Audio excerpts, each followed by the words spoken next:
යාළුවනි විභාග ගාස්තු ගෙවන්න බැංකු ගානේ රස්තියාදු වෙලා එපා වෙලාද? බැංකු ස්ලිප් පුරවලා වැඩේ වරද්ද ගන්න නම් එපා. අද මම පෙන්වන්නේ ඔයාලගේ ෆෝන් එකෙන්ම විනාඩියෙන් BOC ලේසි ගෙවීම් ක්‍රමයට හරියටම සල්ලි ගෙවන්නේ කොහොමද කියලා. ඔයාලා අයදුම්පතෙහි පෞද්ගලික තොරතුරු හා අධ්‍යාපනික තොරතුරු ඇතුළත් කළාට පස්සේ අවසානයේ ප්‍රොසීඩ් කියන බටන් එක ක්ලික් කරන්න ඕන. ඒක ක්ලික් කරාම ගෙවීම් තහවුරු කිරීමට සිදුවෙනවා. එහි proceed to payments ක්ලික් කරලා රුපියල් 2700ක මුදල ගෙවීමට කටයුතු කරන්න ඕන.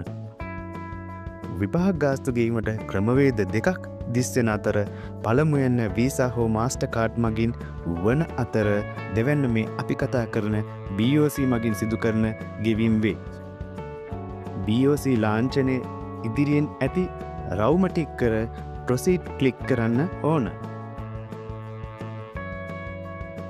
ඒක ක්ලික් කරාට පස්සේ මෙන්න මේ වගේ reference number එකක් එහෙම නැත්නම් යොමු අංකයක් ලැබෙනවා. මේක පද්ධතියෙම දෙන අංකයක්.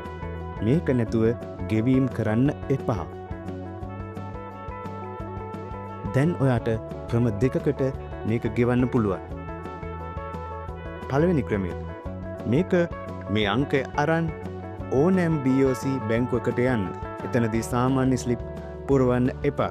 නිලධාරියාට මේ රිෆරන්ස් නම්බර් එක විතරක් දෙන්න. දෙවැනි ක්‍රමය. ඔයා ගාව BOC B app එක හෝ Flex app එක තියෙනවා නම් ගෙදර ඉඳන්ම විනාඩියෙන් මේක ගෙවන්න පුළුවන්. ඒකෙදිත් පාවිච්චි කරන්නේ මේ රිෆරන්ස් නම්බර් එකමයි.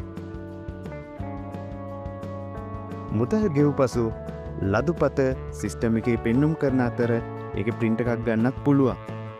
මේ ගෙවීම සිස්ටම් එකේ අප්ඩේට් වෙනකොට ඔයාගේ ෆෝන් එකට SMS එකක් හා ඊමේල් පණිවිඩයක් මගින් දැනුම් දීමක් සිදු කරනවා. මතක තියාගන්න විභාග දෙපාර්තමේන්තු ගිණුමට කෙලින්ම සාමාන්‍ය ස්ලිප් එකකින් සල්ලි දැම්මොත් ඔයාගේ අයදුම්පත ප්‍රතික්ෂේප වෙන්න ඉඩ තියෙනවා. ඒ නිසා අනිවාර්යෙන්ම මේ රිෆරන්ස් නම්බර් එකම පාවිච්චි කරන්න. ඒ වගේම බැංකුවෙන් රුපියල් 20ක පොඩි සේවා ගාස්තුවක් මේකට අය කරනවා.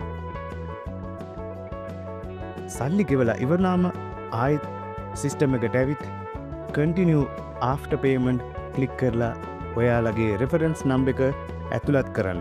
එතකොට ඔයාගේ වැඩේ 100% සාර්ථකයි. මේ වගේ තවත් තොරතුරු නිවැරදිව දැනගන්න අපගේ channel එක subscribe කරන්න. මම ඔබේ සේවා මිතුරා. ස්තුතියි.